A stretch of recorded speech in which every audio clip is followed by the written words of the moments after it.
Finally বর্ষার আগমন ঘটেছে, গরম থেকে একটু হলেও রেহাই পাওয়া গেছে।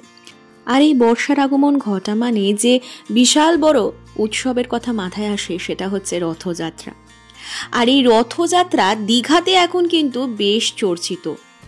আর তার একটাই কারণ, আমাদের বহু প্রতীক্ষিত জগন্নাথ মন্দির উদ্বোধন হয়ে গিয়েছে।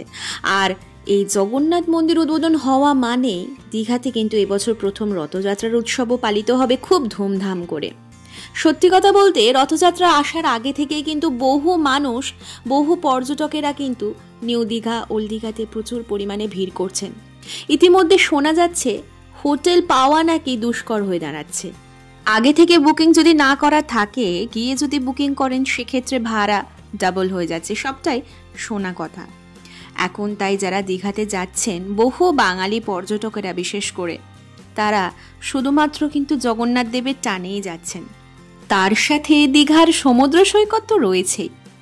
আর এই জগন্নাথ দেবের আসার আর বেশ কিছুদিনের অপেক্ষা। পুরীর রথযাত্রার পরে দীঘার রথযাত্রা কেমন হবে সেই নিয়ে আমাদের মনে কিন্তু বেশ একটা আগ্রহ রয়েছে।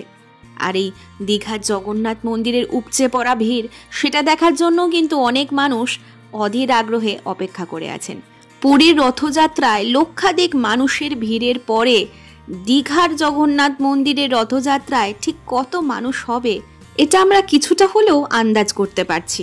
যদিও পুরীর সাথে কোনো তুলনাই চলে না, তবুও দীঘার রথযাত্রায় তো যাবেন, কিন্তু ওই যে বললাম এত পরিমাণ মানুষের ভিড়, আগে থেকে হোটেল বুকিং যদি না করে যান তাহলে কিন্তু বিশাল সমস্যার সম্মুখীন হতে পারে। আজকে আর নিউ দীঘা নয়, ওল্ড দীঘারই একটি বহু চর্চিত হোটেলের সন্ধান দেব আজকে আপনাদেরকে। এখন খুব ট্রেন্ডিংয়ে চলছে বলতে পারেন, হোটেল রত্নদ্বীপ। এই হোটেলে নাকি মাত্র 450 টাকার বিনিময়ে আপনারা থাকতে পারবেন। শুধুমাত্র তাই নয়, সাথে খাওয়া দাওয়াও কিন্তু একেবারে ফ্রি। আর এই হচ্ছে রত্নদ্বীপ হোটেল অ্যান্ড রেস্টুরেন্ট। মাত্র 450 টাকাতে ব্রেকফাস্ট, লাঞ্চ এবং ডিনার আপনারা এনজয় করতে পারেন। আর এই হোটেলটা ওল্ড দীঘা সি বিচ থেকে মাত্র 3 মিনিট হাঁটা পথ। আর এই হচ্ছে হোটেলের রিসেপশন এরিয়া। হোটেল রত্নদ্বীপের কিছু রুলস অ্যান্ড রেগুলেশনস রয়েছে, সেটা আমি এখানে ভিডিওতে দেখিয়ে দিলাম। এগুলো আপনারা পজ করে কিন্তু দেখে নিতে পারেন। যেমন হোটেলে চেক ইন এবং চেক আউটের সময়, আর ঠিক কটার সময় মেন গেট খোলে আর ঠিক কটার সময় গেট বন্ধ হয়ে যায়, এইগুলো কিন্তু আপনাদের একটু মেনটেন করে চলতে হবে। কিনের সময় সঠিক পরিচয়পত্র জমা দিতে হবে এবং এখানে কিন্তু আনম্যারিড কাপলও অ্যালাউ, তো সেক্ষেত্রেও সঠিক পরিচয়পত্র দিয়ে তবেই কিন্তু হোটেলে চেক ইন করা যাবে। রুমসের ছবি আমি এখানে শেয়ার করছি। এটা একটা এসি রুম। মাত্র ওই 450 টাকা থেকে আর 200-300 টাকা দিলেই কিন্তু তার বদলে আপনারা এসি রুম কিন্তু এখানে পেয়ে যাচ্ছেন। আর রুমগুলো কিন্তু বেশ পরিষ্কার পরিচ্ছন্ন রয়েছে, চেয়ারও রয়েছে একটা করে। আর একটা ফটো দেখাচ্ছি, এখানে কিন্তু আপনারা দেখলে বুঝতে পারবেন রুমগুলো কিন্তু যথেষ্ট আলো বাতাস যুক্ত। যেহেতু এখানে 3 বেলার খাবার প্রোভাইড করা হয়, তো সকালে ব্রেকফাস্টে লুচি, সবজি অথবা ম্যাগি কিংবা ব্রেড টোস্ট সাথে অমলেট পেয়ে যাবেন আপনারা।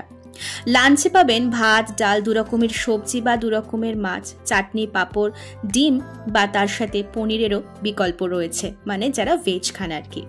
আর রাতে জমজমাট ডিনারের মধ্যে রয়েছে চিকেন বিরিয়ানি, ফ্রাইড রাইস বা চিলি চিকেন, রুটি, চিকেন কষা, ভাত বা পনির বা ডিমের কারি, যাকে বলে একসাথে stay and food combo deal. লোকেশনটা আরেকবার শেয়ার করে দিই। Old Digha SBI bus stop, barrister colony, west Bengal, Digha.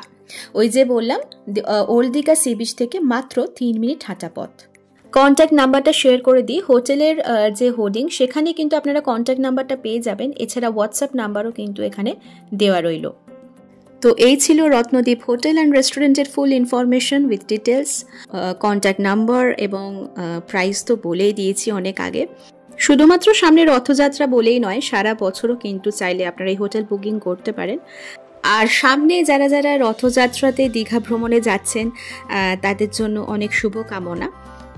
কোনো হোটেল সংক্রান্ত ডিটেলসের দরকার পড়লে আমার চ্যানেলে প্রচুর হোটেলসের সন্ধান আপনারা পেয়ে যাবেন। শুধুমাত্র তার জন্য আমার চ্যানেলে চোখ রাখতে হবে। ওল্ড দীঘার বিচ মার্কেট দিয়ে আজকের ভিডিওটা আমি এখানেই শেষ করছি। সকলে ভালো থাকুন, সুস্থ থাকুন আর এক্সপ্লোর উইথ ঈশিতা চ্যানেলের পাশে থাকুন। আজকের মতো টাটা।